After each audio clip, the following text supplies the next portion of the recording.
Doing your best in the present moment will help you secure the best position for the next moment. Oprah Winfrey.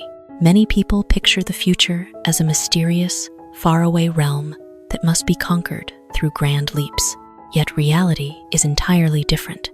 The future is woven from the thinnest, most delicate threads of the present.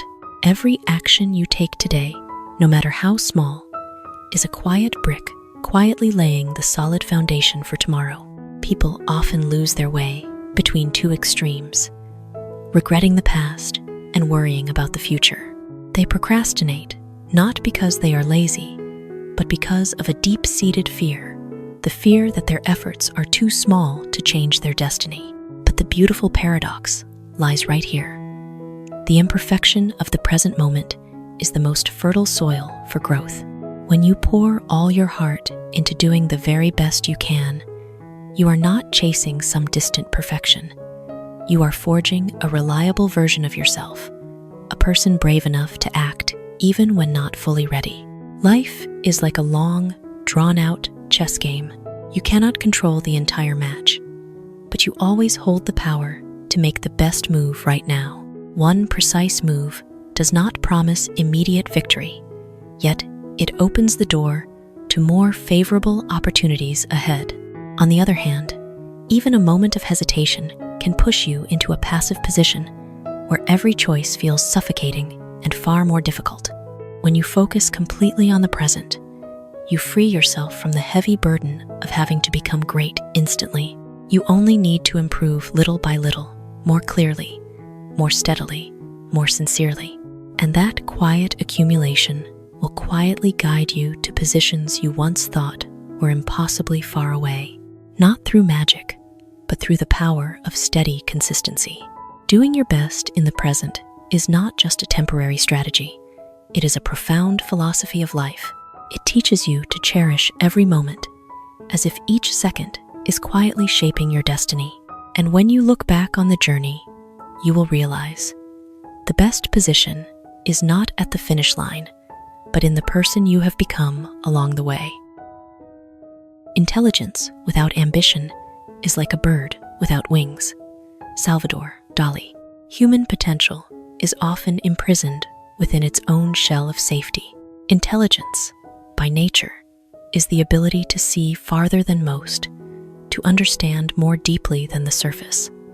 Yet, without ambition, it remains only a faint light locked inside a box, bright enough to illuminate itself, but forever unable to reach the world outside. Ambition is the flame that turns awareness into powerful action. It is not merely the desire for outward glory. It is an inner call urging us to explore our own limits. Those who are intelligent but lack ambition often fall into a subtle paralysis. They clearly know their potential, yet lack the fire to begin. They become brilliant observers of life, rather than true players on the field. Imagine a bird with sharp eyes that can read the wind, the height, and the promising horizons ahead, but without wings. It understands the sky perfectly, yet can never touch it. In that state, intelligence becomes a tormenting awareness, knowing it could soar high, yet forever bound to the ground. Ambition is not the enemy of intelligence. It is the very wings that allow intelligence to fulfill its sacred promise. When the two unite, humans not only understand the world, but also gain the power to shape it according to their will. The miracle is that ambition need not be loud or fierce. Sometimes it is simply a quiet yet unwavering decision. I will not stop at understanding, I will act.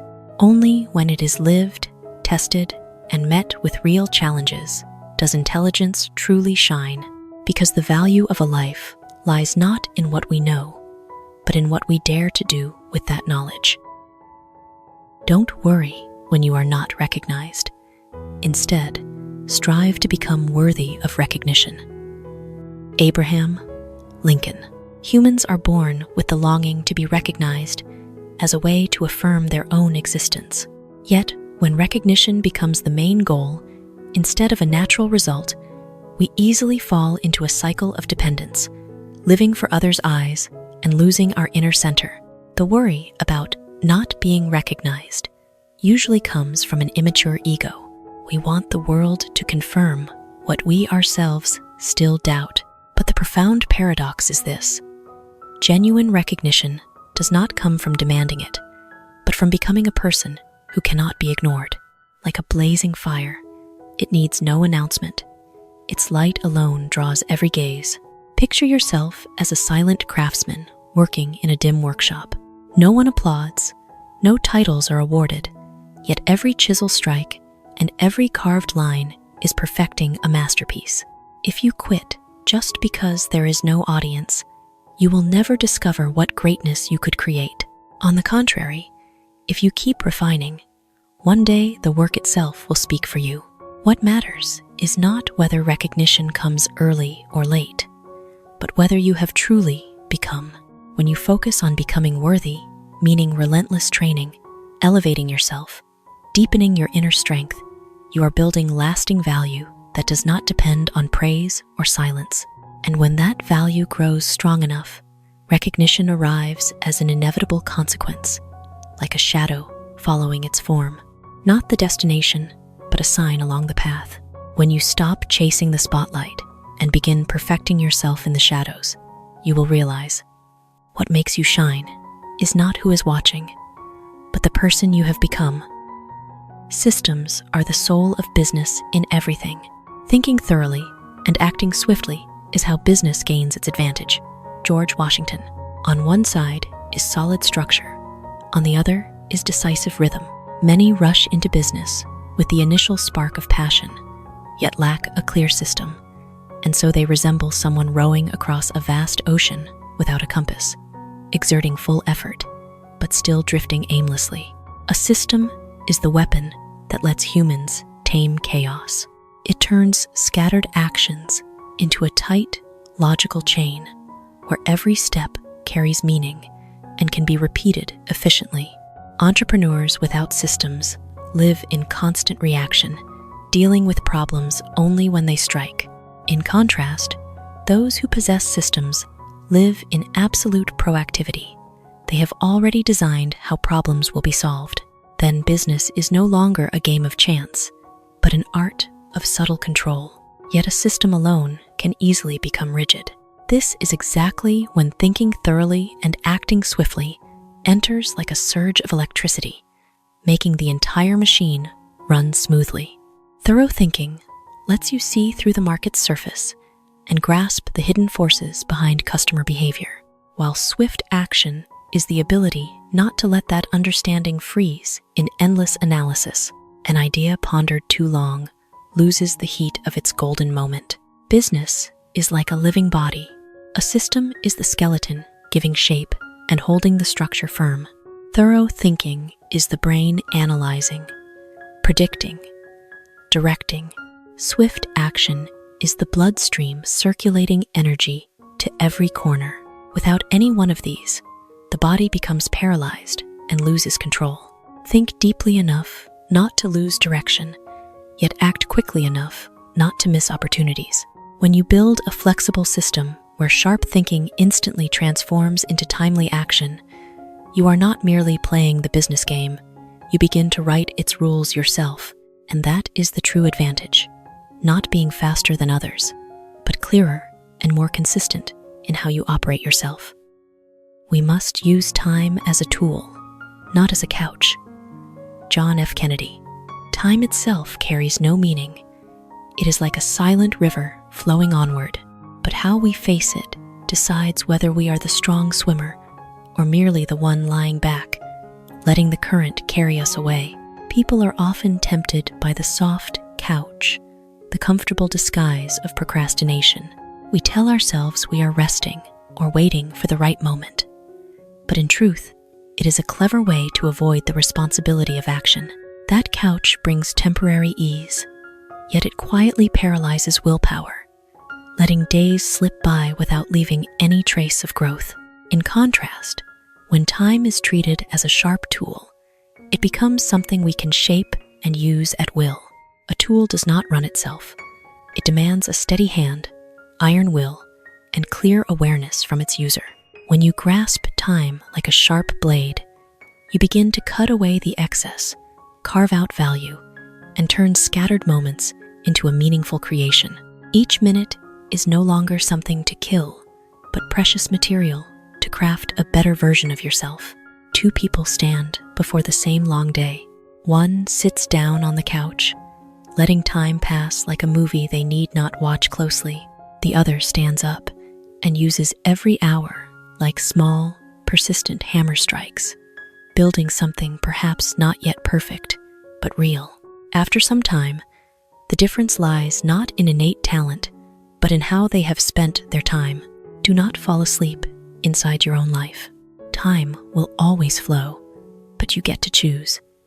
Let it become the couch that lulls you into stagnation, or turn it into the tool that shapes your destiny.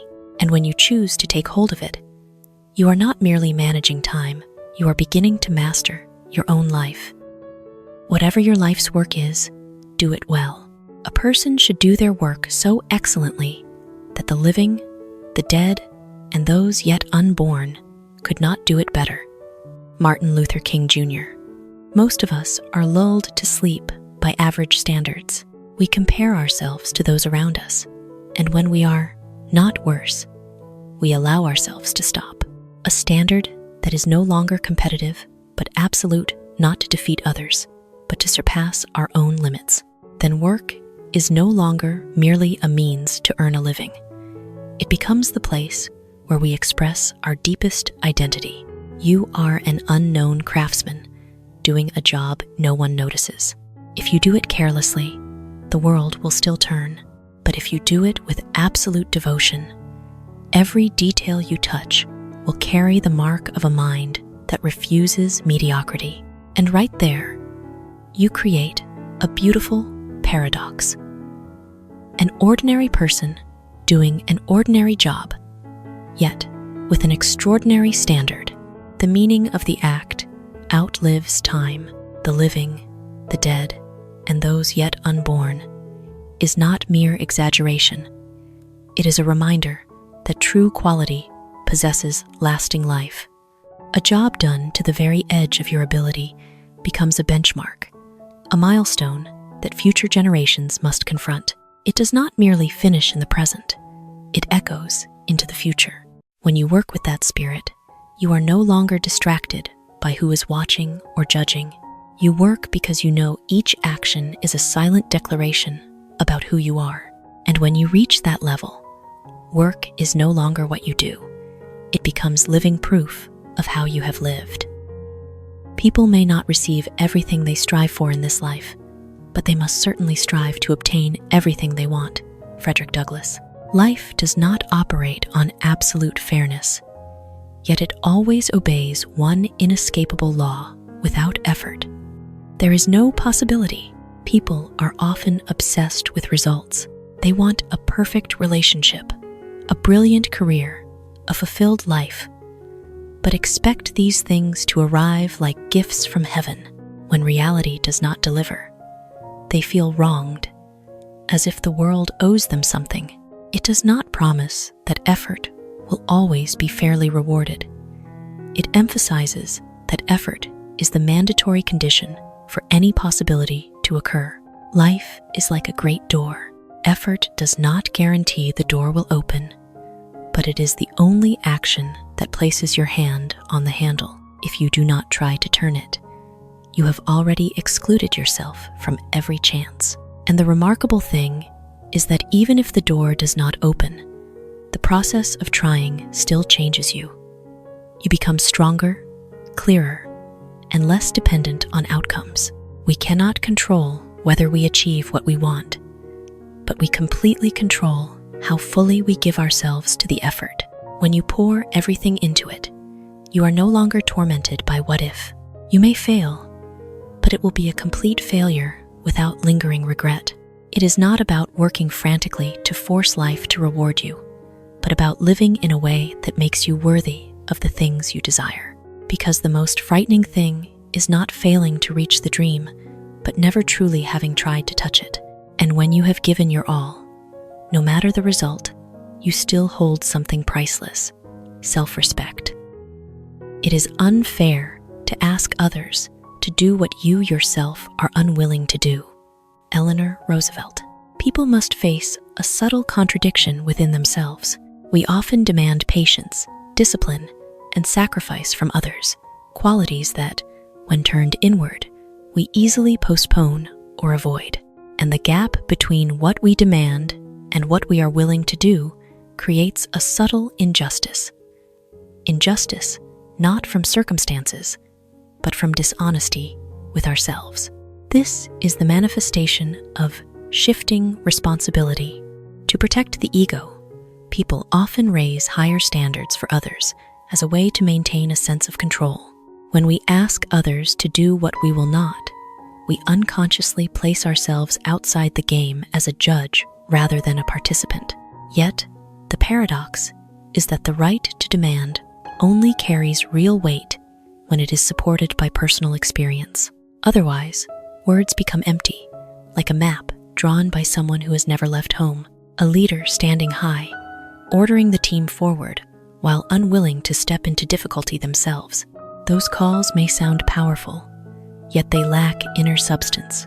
In contrast, someone willing to do what they ask without needing many words creates a natural pull because their actions become undeniable living proof. Inner consistency. When what you ask of others is also what you are willing to do, you create harmony between words and deeds. And that harmony is the foundation of credibility, something that cannot be built with promises, but only formed through repeated behavior. When you become a living example of what you ask, you no longer need to force you inspire. And in this world, the most enduring influence does not come from power, but from the consistency between who you are and what you demand. We must accept finite disappointment, but never lose infinite hope. Martin Luther King Jr. Disappointment is unavoidable. It is an inevitable part of living, of venturing, and of expecting. But the danger does not lie in the specific falls, but in the moment we let them define our entire future. Disappointment is momentary, yet carries powerful ripple effects. A small setback can inflate into a feeling of total defeat, causing people to withdraw, stop trying, stop believing. That is when we mistake finite outcomes for infinite possibilities.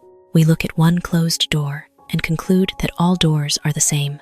But in truth, each disappointment is only a local pause in a much longer journey. Hope is not blind optimism. It is a conscious choice, like a small flame in the night, not enough to banish the darkness at once, but enough for you to see the next step. The one who keeps hope is not the one who has never been disappointed, but the one who understands that what has been lost does not represent everything still possible. Life is like a vast sky.